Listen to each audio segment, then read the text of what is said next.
I know there's been a lot of usage of the term narcissism a lot more in recent years.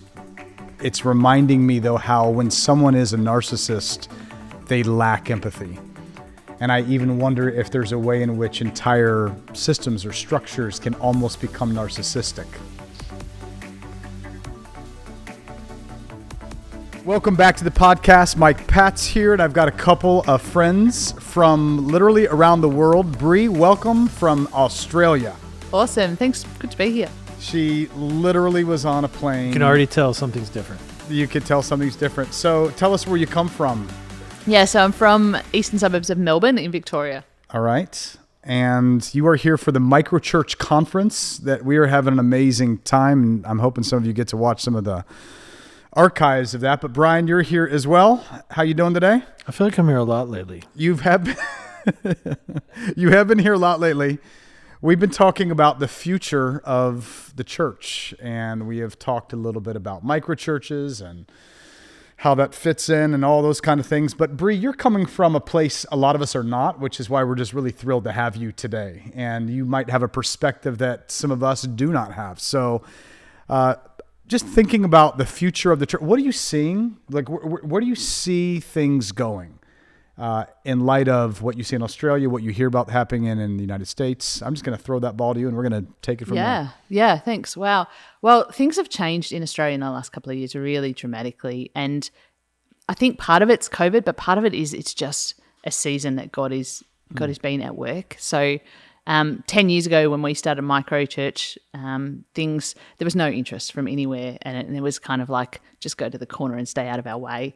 But in the last 2 years, things have changed in Australia, and it's crazy. There's like, I started a little book group online, and it just helped a few people read through Brian's book, and we got 50 people turn up, and I didn't even advertise it anywhere. There's just a thirst and an interest to try something new. I think Australia has got to the point where it's so post-Christendom, post-church. Right. Australians are looking for something that's local, where there's a real sense of community, where there's a sense of authenticity in what's going on. Australians really can't cope with that kind of fake upfront stuff. Right. And there's just been this movement away from the mega church, away from anything that's big and showy. Yeah. And so there's been a real openness. Finally, I think that the rest of the church, or the standard institutional church, has started actually looking to the margins to see, well, okay, we're going to back up, stuff. and I'm going to do some quick Q&A, and we're going to land on this microchurch and this idea of small. So real fast, what sports are popular in Australia, just so we are on the same page? Well, I think AFL is the most popular sport in Australia, but other AFL? Australians might. Australian rules football. Australian? Football, where you use your hands and your feet. Oh, okay. Yeah. It's not quite rugby. It's not. It's not at all like it's rugby. It's different than rugby. It's totally different But to us, it looks like rugby. Except it's a much more skilled sport. Is it popular? Are there paid people that do this? Yeah, really well paid people. Really? Yeah. Huh. Men and women, or just men? Yeah, both now. I see that Really? twinkle. I see that twinkle in Mike's eye. He wants to master this sport now. Well, when you come to Australia, I'll take you to a Hawthorn game, and you'll see the best from that work. Well, that sounds great. So Brian and I like to try out new sports. So you like to try out new sports. All right. So that's just, AFL is a good sport. Yep. Is there baseball? Do they have baseball in Australia? I'm sure they do, but no one knows about it. But people play football. They play soccer. Yeah, football, soccer, basketball, netball. Is there any music besides Hillsong? There is lots of music besides Hillsong. In excess. Yeah. That's nice. Yeah, Men at work. Every second church is trying to release a CD in Australia at the moment. Wow. So there is a lot of Christian music out there. Okay. Yeah. But yet you said it's somewhat post-Christian. Oh, as a culture, completely, yeah. Okay. So the only people listening to any Christian music would be those in churches, which in Australia is a pretty small percentage of the population. I see. So what you have seen, tell us how you have seen it go well. Like when the believers are actually making an impact, what's happening? I think they're engaged in their local community, like contextually engaged in what's around them. There's some great stories in Australia of people doing some really cool stuff. There's a guy who's doing some stuff in Perth who's just engaging in the needs of his local community. It's probably a bit off topic, but I've been reflecting a bit on some of the social innovation stuff that's happening. And I read a guy say the other day that social innovation has only kind of existed since the church kind of moved into the church growth movement and stopped being the base of social innovation in our communities. Wow. And so when we stopped doing that and we focused on growing our churches instead of engaging with our community, this whole new field of social innovation has had to be developed in kind of secular universities and places like that.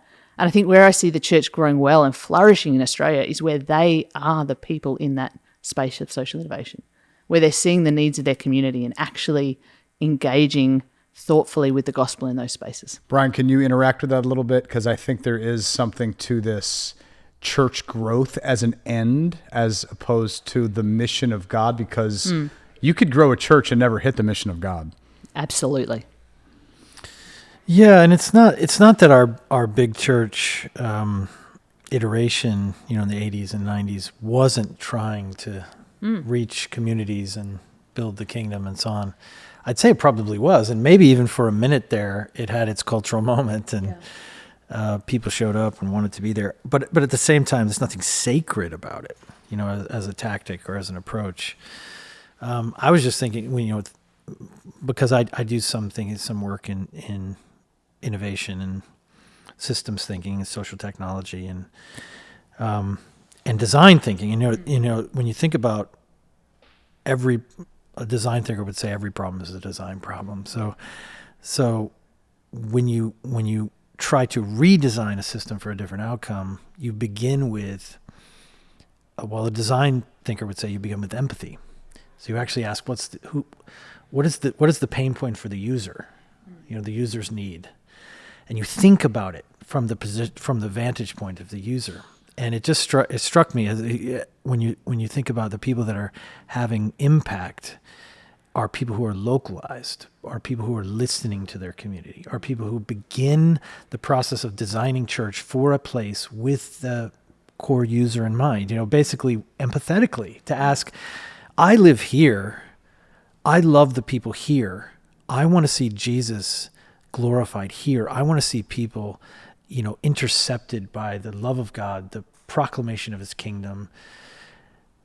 So, who are they? What do they need? Where is their deepest sense of struggle or existential need? And let me figure out how to be the church then. It's a design question. It's so we could call it innovation, but actually it's something very old and ancient, this missionary contextualization. Like Christians who are saying yes to Jesus and then being sent into the world by him have been doing this for a couple of thousand years. Correct. And it's funny that we almost have to make note of it. Or it's funny that we almost have to say, it's not funny, it's actually probably a bit sad.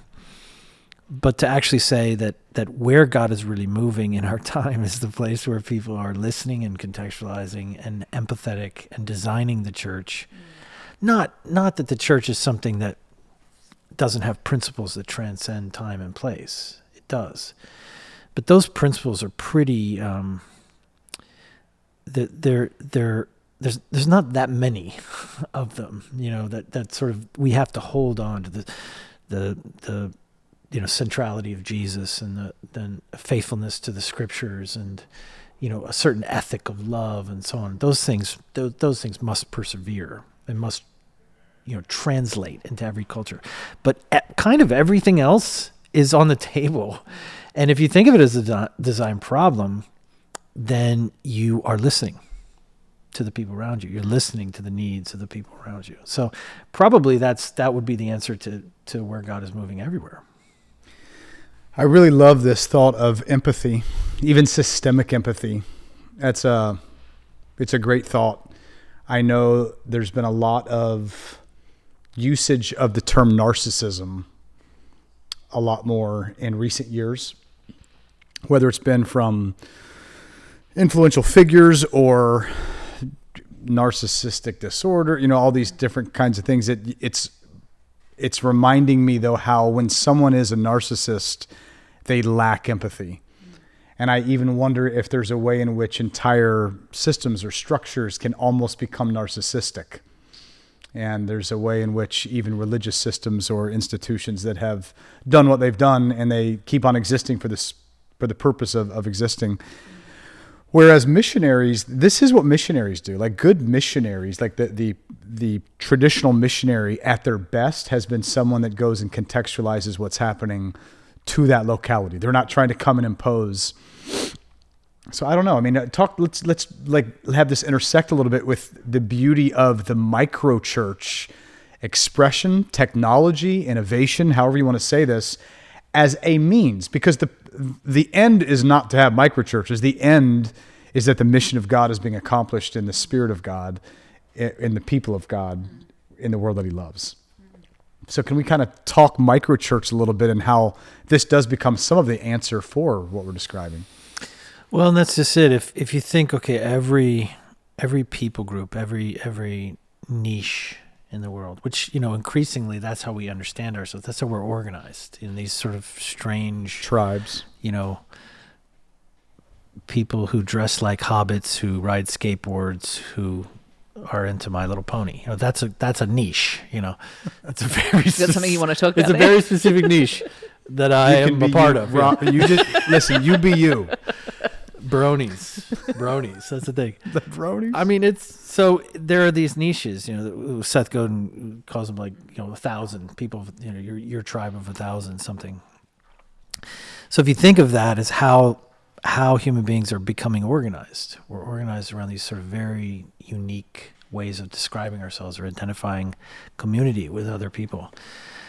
Well, then you think, okay, well, how will they know the love of God if someone isn't sent? And how will they hear if someone is not preaching, right? And so then you can begin to imagine the priesthood of all believers as a strategy that God has and has always had, actually, to find His way into every niche, to speak every language, to like hobbits and so on. A couple of our the underground staff are just really into Lord of the Rings. I don't know if you know this, but Tommy is way into that. Well, in Lord of the Rings literature in general, but so he and Hannah have this kind of they can nerd out on Lord of the Rings, and you feel like a person like that, if they get into a group with somebody else who loves Lord of the Rings, they just have something. They speak a language, and suddenly you can see from the outside looking in, you can see just how equipped actually that person is. I mean, it's glossolalia, Mike. It's learning a tongue to proclaim the glory of God, the works of God in that language, so that somebody else goes, how are they speaking my language? How do they know my language? So somebody that loves Jesus, who's walking with those people faithfully, who speaks that language, who can walk in that world, is the best person to bring the good news of the kingdom, and a call to repentance, by the way. Right. Because they're one of you, right? So if we think of all these niche communities that exist everywhere, in every city, in every place, there's just loads of them, then we think, okay, well, how would God want to mobilize every kind of person to reach every kind of community? And then I just say that maybe the end result would be lots of little small churches in each one of those niche places. But small is not the issue, I don't think. It's just the church. And speaking people's heart language. And speaking their language, contextualizing, being from there, understanding that. Yeah. Bree, anything you'd add to that? Yeah, I mean, there's a story that I really distinctly remember when we were launching out our microchurch network. We were in a really academic area of Glenmore, like PhDs per population in Victoria. We are through the roof. Like, it's this hugely academic space. I often say that there's more tutoring academies than milk bars in our local area. It was really academic. And I'm an academic, I'm a practitioner, but I'm also... You have your doctorate in theology, don't you? I'm working on it, yeah. Okay. But I still remember when someone came to me and said they wanted to start a microchurch for creative young adults. And I was like, oh, you know what I mean? Like people who play music at church and stuff. They're like, no, there's this whole underculture here in this area of creative young adults who don't feel valued because they don't come up on academic tests as, A+ students. And I still remember when I walked the road with this leader as she formed a team and led out into this community. And she opened my eyes to a community that I'd never seen. Like, I didn't even know they existed in our community. And like I love them. I have empathy for them now, but I couldn't have when it started because I couldn't see them. I didn't know they existed, but she could, and she had the way in. And I think that's just a good illustration of microchurches. Like, I love it. As the church pastor, I was never going to reach those people. I didn't even know they were there. But she did. And because we released her, she came in, and I still remember the story of one young woman who came to faith through that community. There's no way our church would have reached her ever. Like, just never. She would never walk through the door. I love it.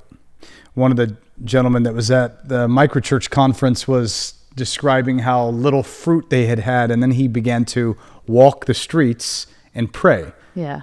And he just prayed for God's eyes. In fact, this is even, I mean, maybe applicational for somebody, you know, as he just said, God, just give me your eyes. And he started to notice. So even I didn't even know they were there because I never saw them. So he just did that. He was just praying. And then now they have started multiplying microchurches from nothing but asking God, Lord, if there's something you want to show me, show me. Yeah. And now there's something planted that did not exist that now does. Yeah. Yeah. One of our most fruitful missional communities we've had, or microchurches, came from that, doing exactly the same thing. Beautiful. We knew we had a big influx of kind of mainstream Chinese Mandarin speakers into our area. And we thought, yep, we're going to do a microchurch with them. But we really had no idea where to start. And as we started walking and praying the streets, with Mandarin speaking person, she would meet families at the park. And we kind of built this picture of understanding of how these families would migrate, the men would go to work, school-aged children would go to school, and mums and these little preschoolers are left at home with no English, no confidence to go out to the shops, and sometimes involved in some pretty harsh family circumstances. And I still remember, and I was telling someone this morning, I still talk about it, and the hairs on my arms stand up because there was just such a conviction of God that there was a space here that God was saying, these are the women that you need to serve. I love it. And so we started a language cafe for Mandarin-speaking mums, grandmas, and the children who are effectively isolated from our community in all other ways. So. You know, I do love this metaphor of the languages. In Acts 2, of course, the Holy Spirit gets poured out, they speak in tongues, and I often feel like we've completely missed the biggest picture with all the arguments that happens over the doctrine of speaking in tongues or the practice thereof. Of course, you've got a group of Jewish people that are sitting in a room, and there are pilgrims from all over the world that have come. These are both proselytes and native Jews, but regardless, they're trying to be faithful. But Peter is going to preach the gospel in whatever the common language is. So we know that's going to happen. For years, I just heard people say, whether Pentecostals would talk about everybody can or should speak in tongues, non-Pentecostals would say no, tongues was only for the sake of making the gospel understandable. Yet when you read it, it seems that the gospel was actually understandable in whatever the common language he's speaking is, which I'm guessing is probably Aramaic or something like that, or Greek. Whatever he's speaking, it's some common language. He's going to tell them to repent, believe in Jesus, all of that in the common language, which begs the question, what was the purpose of the tongues? And the answer seems to be not that the humans on earth would understand the message of God, but it was that the humans on earth would understand that the God of heaven speaks their heart language. Yeah. I mean, it's a really interesting, the tongue was a sign for unbelievers to let them realize God understands you. He gets you. Yeah. And I just wonder if the church, again, needs to learn to speak in all kinds of tongues. Well, and look, if you're saying that's the origin story of the church, that's the birth of the church. And there in the explosion, the big bang of that moment is contextualized mission. Absolutely. By God himself. Yeah. Supernatural contextualization. So okay, should we stop doing that? I mean, should we drift from that to say, nah, let's figure out a model that works for everybody across culture, and then that way we can build empires and brand them and so on. Especially when a part of what that breaks loose in a world of empire and hierarchy is what they discover. In other words, unpacking and processing that origin story, the birth of the church, is, this is Joel too. This is what was promised, that he would pour out in the last days, to pour out his Spirit on everyone, young and old, men and women, educated, uneducated. That actually every single person, every kind of person, can receive not just the message of God, but become a conduit to preach the message of God to their own people. So right there it's not just a sort of, the theater of the whole thing, which is maybe when in the charismatic kind of stream, how we've gotten it wrong is to focus too much on the fact that there was this miraculous knowledge of a language or something. But behind it all is this driving principle of the will of God, the motive of God, the heart of God to actually equip loads of people to reach their own people, as you say, in their heart language. I mean, and that it goes for everyone. So again, as we think about our own context and we think about all the different kinds of people around us, do you speak skateboarder? Right. Do you speak whatever code, math or whatever people are into, right? I don't, I can, there are certain things I can navigate and understand, you mentioned baseball. I hate baseball. So if someone's talking about baseball, I don't know, but baseball people, they know numbers and statistics, and it's an incredible world. And if you can speak that language, you can reach those people. And maybe that's a part of the revelation of Acts 2 is that that's precisely what God wants. It's precisely the way he wants himself delivered to the nations. I think the miracle, what I love about Jesus is it's incarnation. There's something otherworldly about the fact that the God of the universe speaks my language. He gets me. He came into our neighborhood and learned our dialect. And I love the origin story of the church, being the church was birthed. I think we knew it was a power encounter, but it's a love encounter. Like, I really believe there's something, we don't even know what all they said. Like, I mean, can you imagine what it would have been like to be a Parthian or be one of the Arabs that's hearing when they said, what is this? We hear the marvelous deeds of God in our own language. What was the accent? What was the dialogue? What were the words? Whatever it was customized for that person in some way to be seen by God. I mean, when you've been seen, and there's nothing like that. There's nothing worse than feeling, which is what people have felt during COVID, especially, to feel so isolated, so alone, so forgotten, so unseen. But then for the God of the universe to see you, and I think that's really where I kind of want us to go with the rest of this conversation.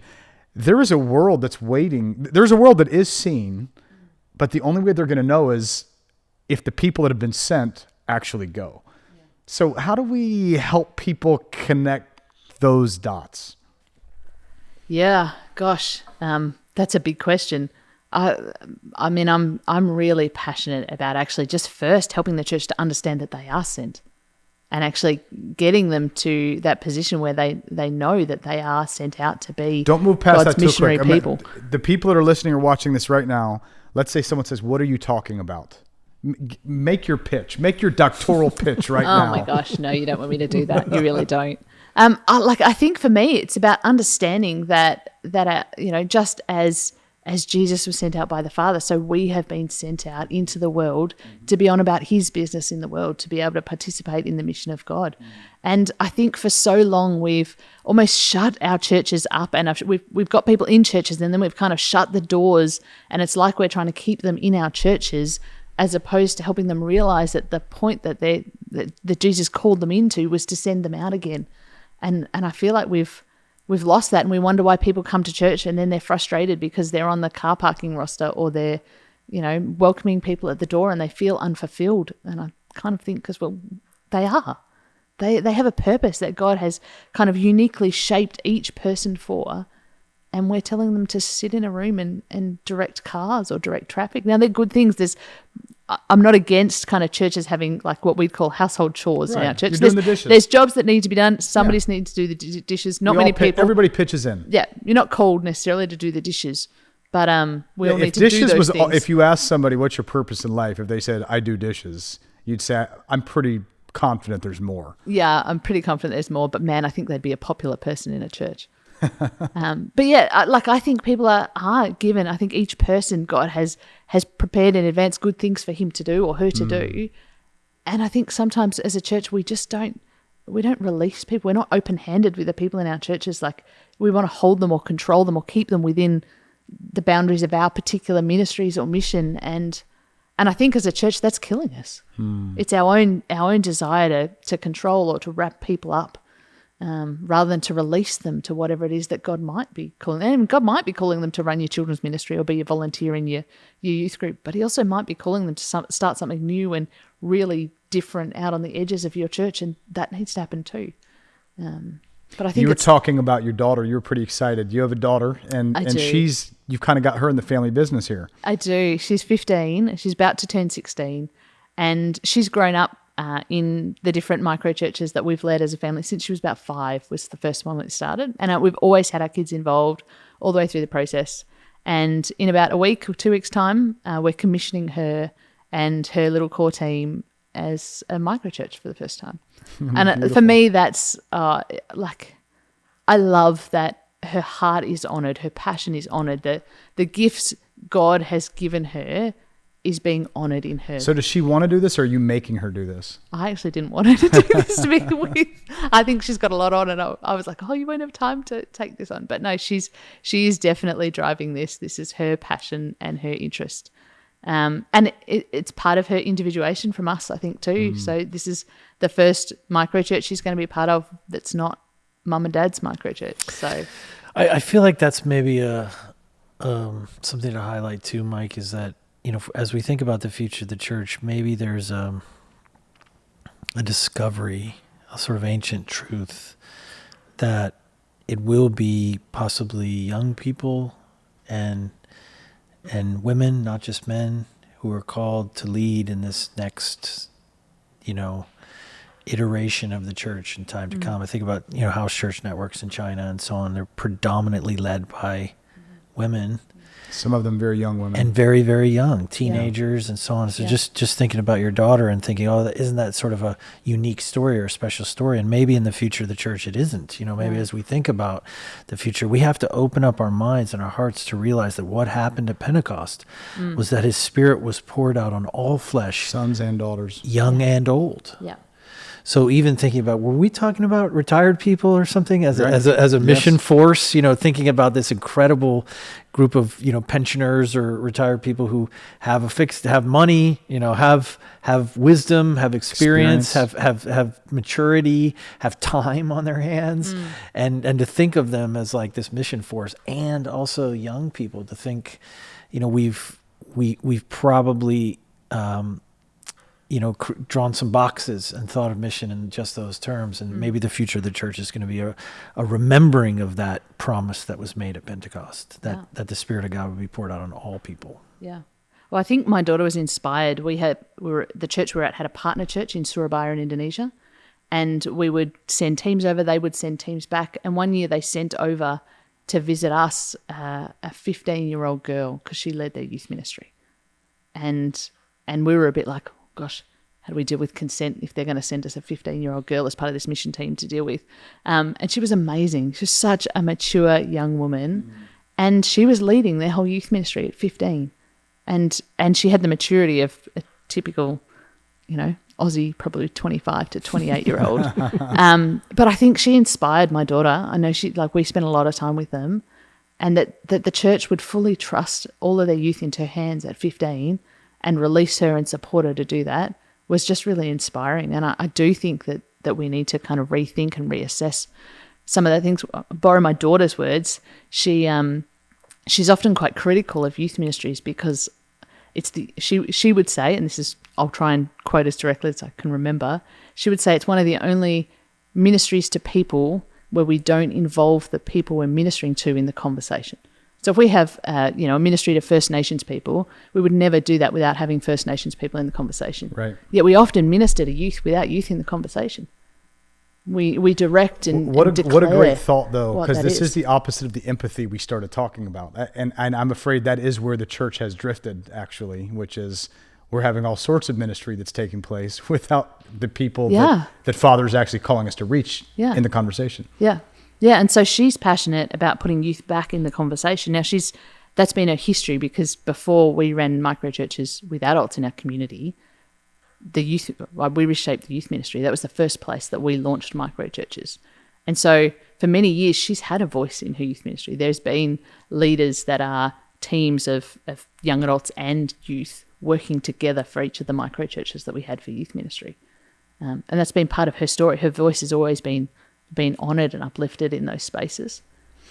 If somebody that's listening is trying to figure out what the Lord is calling them to do, what would you guys say is, what question should they be asking God? What next steps should they be taking as far as getting that figured out? Because there's nothing quite like when you know you're doing what God has called you to do. I don't even know that most people have the joy, because you see, there's a glitter in your eyes when we started talking, Bree. There was a glitter in your eyes of, I could bet you are in the will of God. It seems clear. This is what God has made me to do. Yeah.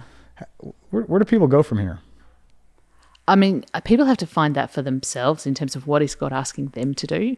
And I think that's a process of both listening and engaging with God, but also listening and engaging with community. And I think both in terms of their local community and the needs around them, but also their Christian community, because I think that discernment of calling happens in community. So I think those three, I mean, if people just learnt to listen generally, I think that would be a good start. Like, listen to God, listen to the people around you, just talk less, listen more.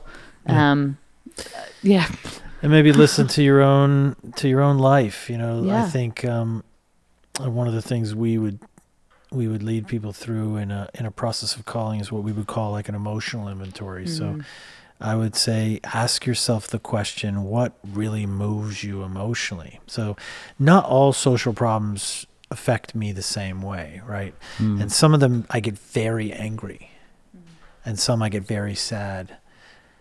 And I think sometimes that can be not something to be dismissed, but something to really take notice of. Why am I, all these things actually break the heart of God, but this, for some reason, I'm dialed in. I'm more sensitive, more open. There's less of a barrier to actually feeling the heart of God about this. And I am very moved by it. And joy too. When I'm with a certain kind of people or a certain group of people, I just love it. I love them. I love being them. I get them. I understand. I think they're fun or funny or weird or amazing or whatever. Those emotional clues, I think, sometimes can just be a clear pathway to, you're probably the person. Like, if both you feel a deep sense of compassion for their suffering and you also feel a deep sense of joy and appreciation for who they are, and you just feel like at home when you're with those people and joyful around them, that's probably the people you've been sent to. Yeah. I like this idea of listening for the clues. I was reading some book, and the guy was describing how every 6 months he just started later in life trying to listen to his life. He would just pull out a journal and he would say, okay, what have I actually learned over the last 6 months, so that I don't, if it's the middle of the year, you don't blow the rest of the year. He said he was amazed at how little listening he had done, because, now this was not a Christian book, but he said his life was speaking to him. He just wasn't listening enough. But if he would have listened. So I really like this as a very strong maybe call for us. Listen to our lives, listen to our community, listen to the world that's around us, which sometimes only happens by walking up and down the streets. Absolutely. And then ultimately by listening to the voice of God himself. And then from that listening, perhaps there we get sent and we go. That's it. Any closing thoughts you guys have for us? Bree, thank you. Oh, it's been a privilege. No, all the encouragement. I think my only closing thought is to encourage people, to really, take a risk, but take a risk hearing one another. So if you've got someone who's around you who's passionate about something, genuinely listen and take a risk with them. Like, I'm here today because there was a great pastor who this wasn't necessarily his thing, but he heard my heart and he said, yes, okay, have a go, see what happens. And he let you start this micro-church network. And he let me network. start this micro-church network.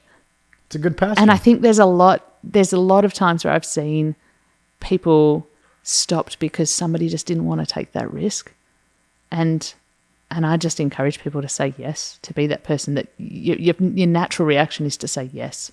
And that goes for both the person who's in those permission giving spaces, but also, it goes for our response to God, right? When God says, like a year ago, he said for me to resign from where I was leading a micro-church network and go as a support person to lead a new micro-church, to support a new micro-church network. And I was like, yeah, but what am I going to do? God, what do you want me to do in this space? I it was a real risk to step out of that and say yes to what Jesus was calling. But there's also been so much fruit and joy in that space. And I think at times as a culture, we're just so risk averse. Take the and risk. There's so much joy in risk. taking those risks. I love it. Yeah. Brian? Amen. Amen.